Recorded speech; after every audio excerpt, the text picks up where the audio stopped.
During the break, also, we are here with our Master Chief, Chief Burke. Of course, he's joining us here. Chief, of course, had an incredible, wonderful miracle that God gave him. Chief, why don't you tell us share a little bit about that, what happened with the doctors? Well, I went in to have an operation, and they did the machine again to look at my head, and they found out that the tumor was no longer where it was. It was down near my spine, choking off the brain fluid going up to my my head. And so the doctor said it moved and it shrunk, so no operation. And, wow, praise God. I walked out of there and I looked up and I said, "Thank you, Father." Praise God, praise God. Isn't that amazing? But, you know, you and the Queen did say a prayer for me that Sunday, and I was in there on a Wednesday. And the doctor just shook his head. He couldn't believe what he saw. But, Well, there's so many people praying. You know, yes, yeah, I could feel that. I said it was like a feeling. I could feel the rolling thunder of the prayers of sincere prayers. You know, sometimes people say, "I pray for you." Well, that means they just had a thought and goodbye. But not these people. The people of the Sanctuary Church, they pray. They mean it. And they mean when they pray, and you can feel this. It's really a power. It's really a power. Well, you look great. Well, I feel great. I used to be so dizzy. Sometimes I would come down. I was walking with a cane, and and then I had to stay home a few times because I couldn't drive. And what? I don't know. Well, praise God, man. That's amazing. I feel good. I'm glad Trump's in office because I guess they come up with a tax if they feel good. Well, it's amazing. You know, the tax plan is going to do a lot for the normal business entrepreneur who has a small to medium-sized company. He's going to lower that corporate tax rate. He's no longer forcing the Obamacare mandate where people are forced to get socialized, communist healthcare. And now the insurance companies are really, basically, it's going to collapse the whole system because he put out that mandate, because that was their little promise of being able to continue to basically have a funnel of money being poured into their pockets. Trump has now shut that down. So now that's going to open it up for more competition and more insurance providers, for people more choice. People are not going to be penalized with a negative tax, for not taking Obamacare, that's crazy. How could you have that in America? This is a problem. We've seen it degrade so fast into communism, socialism.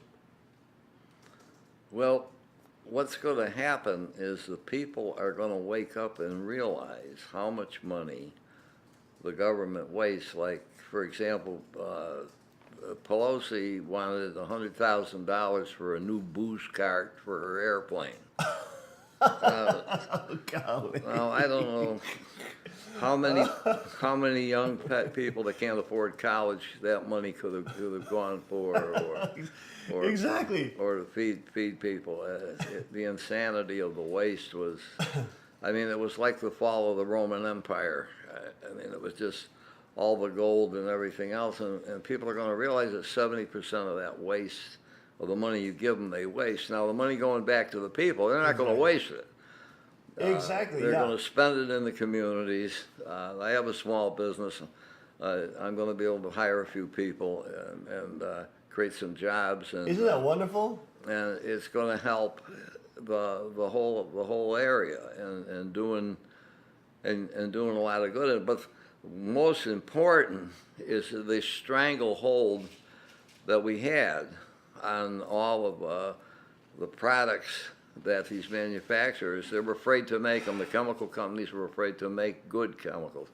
So they would import synthetics from overseas. Now that didn't make sense because that's the way they got rid of a lot of their waste. Well, the deep state is like using the FDA is still trying to come after alternative medicines. And of course, they want to push the pharmaceutical chemical companies, And one of the products that you have developed using all those incredible wisdom of your heritage and Native American heritage, etc., you've made Tick KO, which is phenomenal product, and it just keeps the ticks off. You sprayed the whole property here, and of course, it's a huge hit even at the warehouse. People, it's always selling out because when summer season rolls around, boy, I mean, it keeps the buggies off of you. Well, not only that, they're carrying this Palazzo. They're carrying diseases Lyme, now, a all whole that. cesspool of diseases that they can put in you. Yeah. And these are parasites. And even that kissing bug came up from South America, and that's up here. And even the mold spray that you guys saved the church because we had that mold infestation in the back area there, and you guys came in. It was your product even before we know you closely. We heard about you locally, and we got your mold spray sprayed down. It killed it like that, and you just did another spray the other day. Yeah. Well, that's because the same product will kill the superbugs. So the flu and the flu season. So by spraying the seats and everything in the church where everybody touches stuff, what you've done is created almost a sterilized atmosphere in the church, which is so much healthier for anybody to come in. I bet you that could clean up like martial art dojo mats. Oh yeah, You just spray it on there. We did that with the wrestling, the college wrestling, and the high school wrestling. Nice. They gave my wife a gold medal for the product. Oh really? For Wow. stopping the ringworm on that they were catching with the cuts they were getting from wrestling. Oh yeah, because in Brazil, The High School Coaches Association gave my wife a gold medal for that. Oh really? Yeah. So did you use Tick KO product on there, or was it? Oh, the same. Not Tick KO. Was it different spray? It's a quat. It's used in operating rooms in the hospitals up in Syracuse if they have heart surgery. Oh, you guys use it there. Yeah. Amazing. And we're going to be supplying quite a few of the hospitals here with it. Wow, so that's a Now the different regulations have gone down. Isn't that great? Trump is opening up for the businessman and woman. Well, he's helping because it just helps everybody. Because here's a product that can save your life. Tick Knockout, that has been sold all last summer, has prevented a whole. If you go on the CDC website, you'll see all these deadly diseases that the ticks carry. And how many people did we save last summer? The Boy Scouts, the Girl Scouts. Now, Department of Transportation for Pennsylvania has ordered it for all their work employees. So when you see the DOT people, the PP&L people, they're wearing it. So they ordered. Fantastic! Wow, God is opening And up. the state of New York, the New York State Thruway Authority, and all that. And they had a golf course for a fundraiser for the crippled children, and over here in Poughkeepsie, which is right over this way, and they couldn't. When they hit the ball, they had to change the rules on the golf course. So if you got the ball near the bushes, you couldn't go near it. You had to drop another ball. I mean, Because of the tick infestation. because of the ticks. Yeah, that's an issue. The same ladies took the Christmas trees up there and put down sheets and was shaking the trees and shaking the ticks out on the trees. Oh man, And then they were spraying the trees with the ticks out. I used to go I used to do bushcrafting in the car arms factory land. Right. There was a lot of ticks because a lot of deer there. I mean, I remember one time I just walked through the brush. I had literally like 10 to 15 ticks on me. They didn't get it, didn't bite me or anything, but I didn't just remove them. Right. It's not a big deal. But if they bite you, it's a big deal because you get limes and all this stuff. But we tested it with your product. We sprayed down, and we didn't even just a light spray. We went in for the autumn hunt last year. Nothing, zero ticks, zero. Well, it's become the leading product. It's all natural. What's it? They sell those nasty chemical ones with the DEET and we all had this that in Vietnam. We had that concentrated DEET. The permethrin. And the problem with that was it would burn you. It'll burn you. And so it's what toxic. happened was we, being an Indian, we said, that's no good, that's chemical. We went out and we found like a horseradish root, and we mixed that with motor oil, and we used to put that on us. That's where the tiger camouflage came from. We put the black stripes. We were putting motor oil and some Somebody, That was in Vietnam. some brass saw that, said that'd be a great camouflage. So the next thing you Amazing. know, they were making it. So you guys invented the Tiger Camel. Yes, we did. Well, you were the Green Berets. So Well, you we guys- were, yeah, we were You were the the Green. MacVees. We were the first in. We were the first Green Berets in 1959, before President Kennedy formed the Green Berets. Amazing. We were the first ones, and this is why, if you look this up, you'll see that we were all held classified. We couldn't even talk about it till 2009, and then they declassified us, and then they wanted to give us medals but we got, we got lied about by Kerry. We got lied about that we were bad guys when we were actually rescuing people. What a traitor. But one of the important missions Kerry, was John Kerry. there was a section, a Christian section in Vietnam. People don't even talk about this. A whole community, and that was near the coast. Now, the country was divided. The way we set it up was we had Control Command North, which was up at Da Nang Central, and then Command Control South, and then the Republic of Vietnam soldiers that we were training were to take care of the Mekong Delta and the Mekong area. And what happened was, in between there was a big Christian community there. Wow. And the commies wanted to attack that. Oh, yeah. So they set it up with, we set it up with a perimeter. We put punji sticks. We did everything to protect it. But they wouldn't give us air support. We couldn't get air support to protect it. And eventually the commies attacked it at night with an overwhelming force. And we fought with them. We got in there finally and saved a lot of the people. But Oh my gosh, it's amazing. it was just the way things were being done. Had we had air support, if we could have beat them there, we could have really discouraged them. What were you guys? You said that you actually fought with a Tommy gun at one point. Yeah, well, we had the M1 rifle from World War II, which was a great rifle. We had the carbine, which you can still get them now. You can get them out of Car Arms. You can buy the carbine. And the Thompson. The Thompson was a standard issue. I was a paratrooper, so the Thompson was a standard issue to the paratrooper. It didn't have the round drum, because you had magazines, but it was still a shooter and a side ejection. Boy, that was And effective. 45 caliber, and for that kind of close range shooting, because you were either fighting at night where you'd see somebody 20 feet away, or you were in stuff so thick you couldn't see somebody 2 feet away. It was a mess. Did they have those steel armor vests at the time? I don't think they had the vests at the time. No, they had them in Korea, but they had 'em in Korea. they were not in the late part of Korea. They were I think the bulky. 25th Division had them when they went across the Han River, but you had the Marines didn't like them because they were just heavy, bulky stuff, and they get wet and soggy, and it was just they didn't have to do the research. It's always play catch up.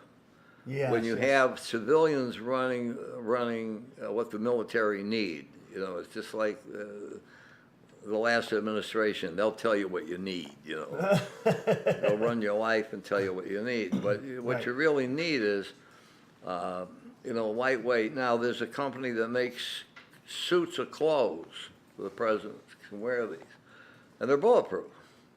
Wow. A whole suit. They're expensive, but if they were mass Kevlar. produced, they wouldn't be expensive. And it's a woman-owned business Wow, really? that make this, and they can't get off the ground because politics. But I think now there's going to be a lot of changes. Well, it's interesting. They come out with that new DKX polyethylene level 3 armor. Right. And it's light. It's actually buoyant. It floats. Right. And it's super light. It's a little thicker than obviously in steel, but it can withstand up to 308 and of course 223. Right. It's amazing, and it's very light, and it's not like ceramic plates, which can get damaged if you drop it. Or Right. you know, if you fall down or something. These don't get damaged, even though you drop them or fall down. No, you shouldn't be like the armor knights. If you fall off the horse, the guy comes over and sticks you with a sword. You know, Right, you know, right.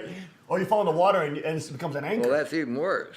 It becomes like an anchor weight. Because lots of times you got to get out of there. If you're getting the incoming artillery, you better find a hole or you better get out of there. And sometimes you go across the water, and the water can be a worse enemy because these.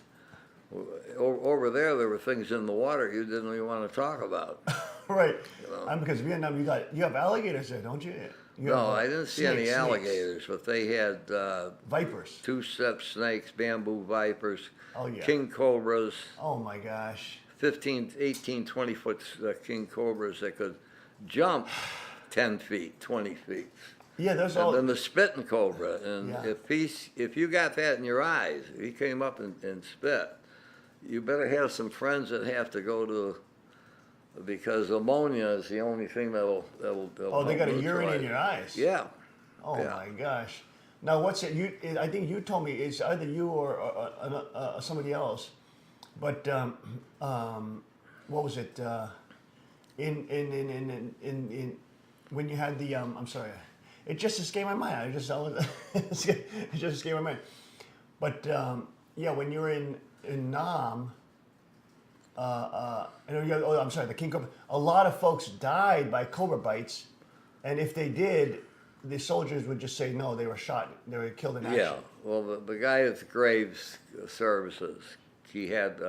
Yeah. We used to give him some AK ammunition, and he had some AKs, and he'd shoot them with that in case they, so that they would, especially this time of year now with Christmas. Anybody that got killed around Christmas or on Christmas, the paperwork would show it was some other time. And, It was just because too- you don't have a family to get all that. Yeah, you know, that's It crazy. was bad enough. Yeah, yeah. But it was a hell of a place to fight a war, because it was, there's no good place to fight a war. Yeah. But there's But you guys made the peace. that place for somebody from an American. It's not, if you're born in that country and you're brought up, you know, you get adapted to all this stuff, and you know, like they have a guy, a farmer, and he gets up now. It's getting near daylight. He gets up and he's got a big long pole, and his job is to go out in the garden and flick snakes out of there so that the women can go out and pick fresh stuff for breakfast. Oh, I said, what's this guy doing? He said, he's a snake flicker. And they pick up these darn things. They wouldn't kill them. They just throw them away. They just put you Throw into them out of the garden. garden. Oh my goodness, that's That's amazing. why I used to like to sleep with hammock. I'd take jump cord, parachute cord, and I'd tie it between the trees, and I'd get up there and I'd sleep on that. Cause You'd make a hammock. I don't even want to be on the ground. That's so. I mean, because people get bit, right? I'm sure you have Oh, folks that got bit on the ground Well, if you slept on the ground. the funniest one was we had a patrol up the Mekong River. We went up to a bridge that crosses from Cambodia, and they have some rubber plantations up there and whatever. And one of our guys on the patrol said he had to go to the bathroom, so he got caught short like a cool hand Luke, and he went over to a bush, and when he did, a Bengal Tiger jumped out of there. And Oh, that thing my looked God. as big as a boxcar. I'm telling you. Oh my gosh. It scared us all. It Holy was a crap. big, giant cat. Oh my I heard they were there, but that was the first one I saw, and I don't want to see another one that close. And how many days did you spend out in the jungle at a time? Well, we were the Special Operations Group. What this means, MACSOG, is Military Assistance Command, Vietnam Special Operations Group. We were in what they called WRPs, long-range patrols, and that meant just that. You go out there because you didn't have CPS, you didn't have, the ground thing. You didn't have infrareds where you could see back Yeah. then. You had, we used to signal airstrikes by shooting off rockets. so they knew where we were. Right, and right. they knew where the target was. But you didn't have none of that. So you had to send patrols out, 5, 6-man teams, 12-man teams, and go out for weeks and try to find out where the enemy was and then their strength. And the object of that patrol was not to engage. But so we used to train the Vietnamese to go. We'd go with them. So you would train the soldiers, but you also train civilians, right? You train like women as well. Well, I started training civilians when they started to take their guns. Oh, right. Wow. Wow. The government of South Vietnam, that guy was a crook. Yeah. And he would send troops out. He'd send out gangs. They weren't, and they'd go out and rob a village of the rice. We could have won that war by just giving the people rice. In the South, it kept them on their side. Instead, we were like protecting the government, which was for stealing from the people. Oh. And it put us into a terrible situation. And then when they'd go out and attack people in the village, then the young men would join the Viet Cong, or Viet Men they call them. Oh, wow. And they joined the Viet Cong so they could protect their village. And I didn't blame them for that. Right, right, right. I didn't blame them for that. We were trying to make the peace. It was like you're trying to get people to calm down when you're on the deck of the Titanic. You're on the ground. You're actually there trying to make the peace, and the stupid politician in Washington keep on screwing it up. And then you don't speak the language, because in different sectors have different dialects. Just like here to the south, you go to New York, they have alleged perpetrator and words like that. You go down south, y'all can do, Right, Well, you have the same thing with people in the country there. They have different dialects, so you can say things and some they don't understand. And especially when there's a panic going on, nobody understands. And your interpreter's yelling, you don't even know what he's saying. So it creates a madhouse. Now you've been in the fog of war and the chaos of war and the confusion.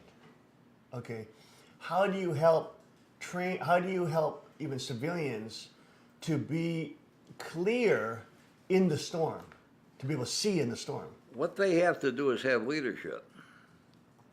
Without leadership, you got a mob, and you got dead bodies. Right, right. What the leadership is following orders and following the leaders and doing things in an organized manner, knowing what to do, and that requires training. You just can't get a bunch of guys to go down the Bunker Hill and stand there and the British are coming and everybody pops at them with a musket. This is heavy firepower now. Right. This is, it rains bullets.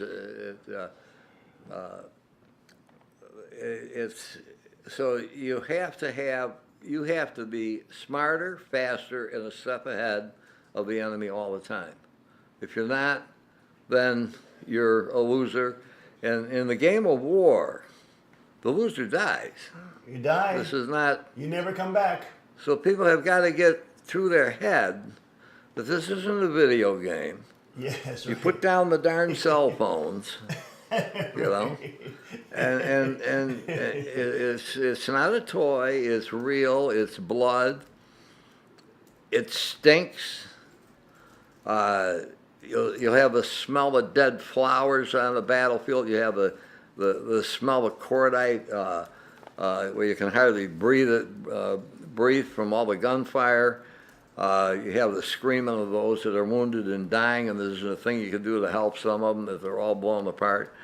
And it's a horror show. So the feeling sometimes that soldiers get with this stare, because I go over to the VA, and sometimes when they have, I belong to what they call the Ace of Hearts at the Veterans Administration, and what we do is we talk to guys that are coming back from like Afghanistan and that have been in battles, and they have that look. You can tell they got that 1,000-yard stare, because stuff is going on that you couldn't imagine in your life.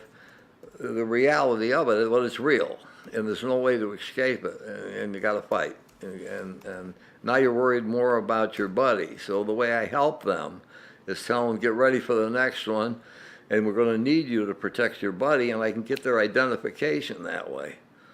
If you try to help them, well, you're going to get a job and a girlfriend and go to a drive-in movie. Well, they don't want to hear that. What they want to hear is what their value is. And I tell anybody that hires combat veterans, you know, let them know what their value is. Tell them, talk to them. Because when you come back, you're no longer performing the things you did to save lives. And all of a sudden you get a missing of that. You get a missing of being with your buddies. Right. Because you become more than a family. You're really close. You're tight like Blood that. brothers, right? Yeah. And your brothers. And that guy would die for you, and you'll die for him. And then all of a sudden, the reality of death when you're body bagging up one of your friends, and it's okay to cry. It's okay to let them know, and that's the way they handle it, because we're not finished. These people want to kill. Oh, yeah. And you got gangs coming that are in here. You got cells. Terrorists. Yep. The press does not cover the heroism that's going on every single day in this country by police and law enforcement, by special forces teams, Navy SEAL teams, Green Beret teams are all over the world. Doing wonderful things. We're not over there to invade a country. We don't want what they have. Exactly. We want to protect them. We want to stop them from being murdered, from being raped, from being all the horrible things. And people put where they're dehumanized, which is the trick of this, especially this communism. The trick of dehumanizing the people. Yeah. Until they become nothing, and then they can just go and murder them and do what they want, because they're not killing a human being, because they dehumanize the people down to that. Every violation of God's law you see in combat, except the fact that you're there to try to do something about it. And if you're doing the right thing, and you do it, and sometimes you do things on adrenaline that when you get old like me, you start to think of jumping out of airplanes with bullets going through a parachute. I mean, you know, my goodness, that would make a freaky carnival ride, but in reality, it wasn't you fun did at it. all. You did it. And I was complaining as I went out the door. I'm looking up at the airplane. I said, those lucky guys are going to go back and get a hot meal, and they're going to have a hot meal, and they can watch a movie or something and sleep in a warm bed, and we're going to land down here, and all of a sudden, poppity pop, and I looked up and I got tracers going through my canopy. Pop, pop, pop, pop. Oh my goodness. Tracers, oh my goodness. Tracers missing my feet, and I'm talking some big rounds. It would take your leg off coming up. Oh my Lord! Wow. They got tipped off we were coming. But how was the transition? Okay, when you first joined and you didn't see any combat, did you feel you got training obviously, but the first time you had to get in a gunfight, did you freeze? What happened? Did your training kick in? The first real gunfight I got in was a horrible scene. We were on one of these long-range patrols where we weren't supposed to shoot, and they had captured some people from a village.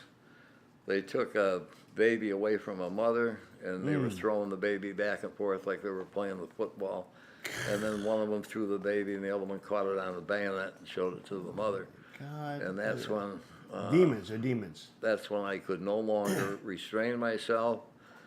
So I just ran into the bunch and started shooting every one of them. Wow, so you saw that? So you guys were around them? They didn't see you? Yeah, we weren't supposed to. We were just supposed to report what we saw of it. I see. So you were. I disobeyed an order, I see.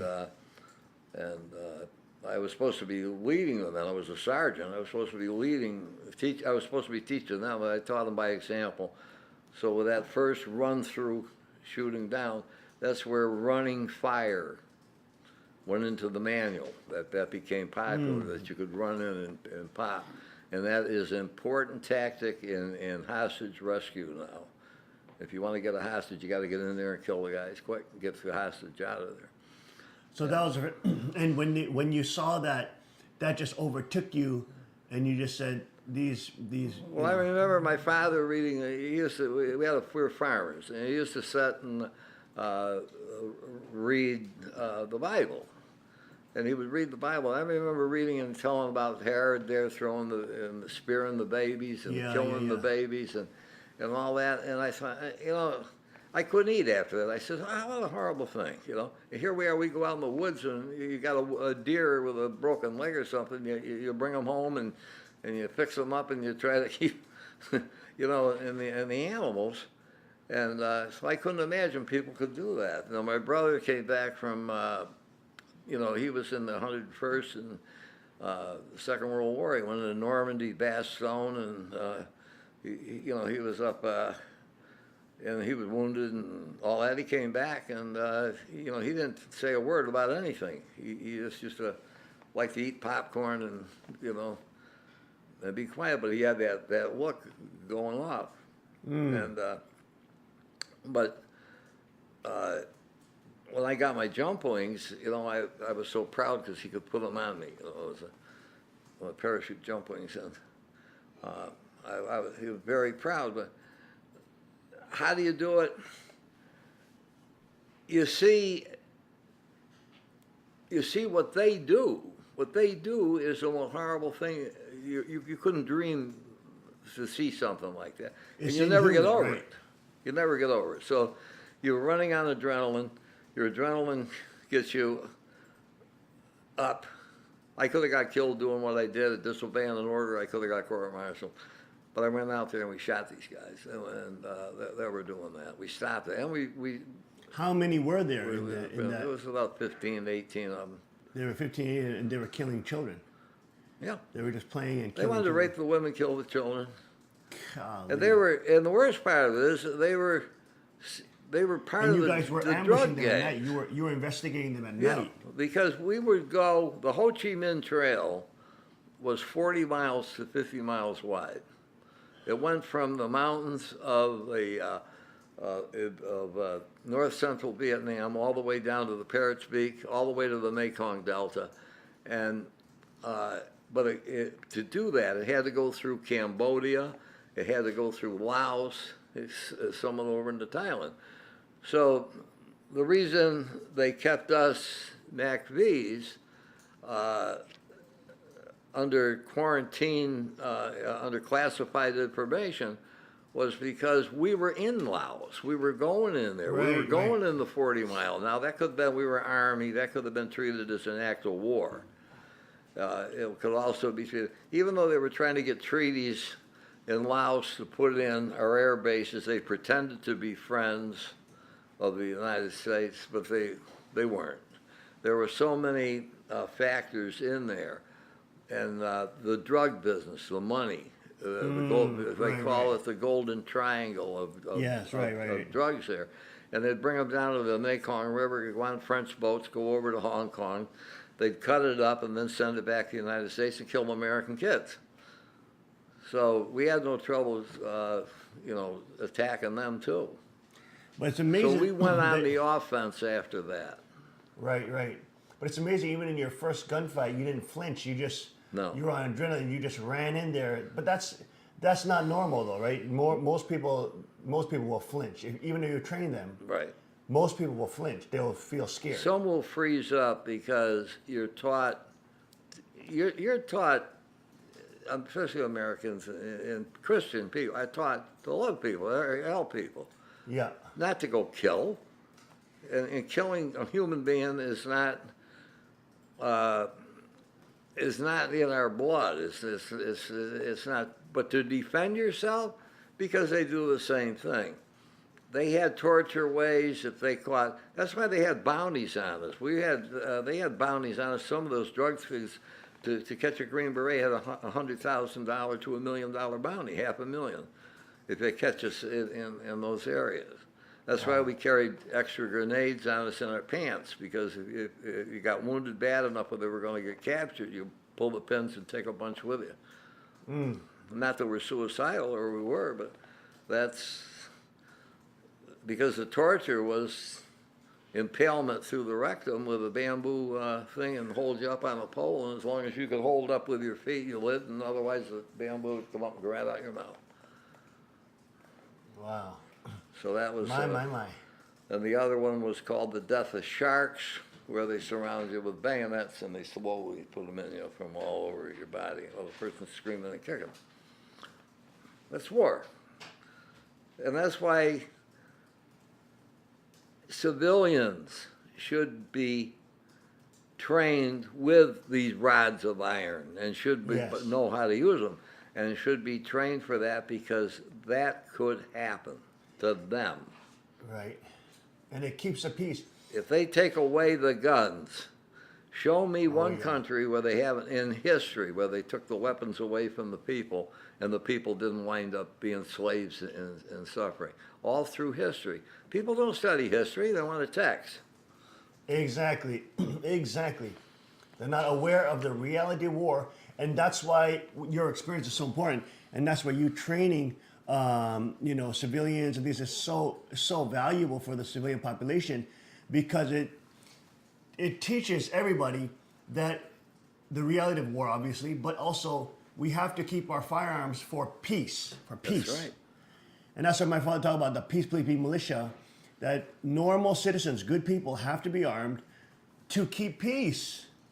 It's Well, not what for war, did it's to keep peace. Admiral Yamamoto, from the when he was on the battleship, I think it was named after him, in Pearl Harbor, they attacked Pearl Harbor, and they told him, let's keep going and we'll go hit California.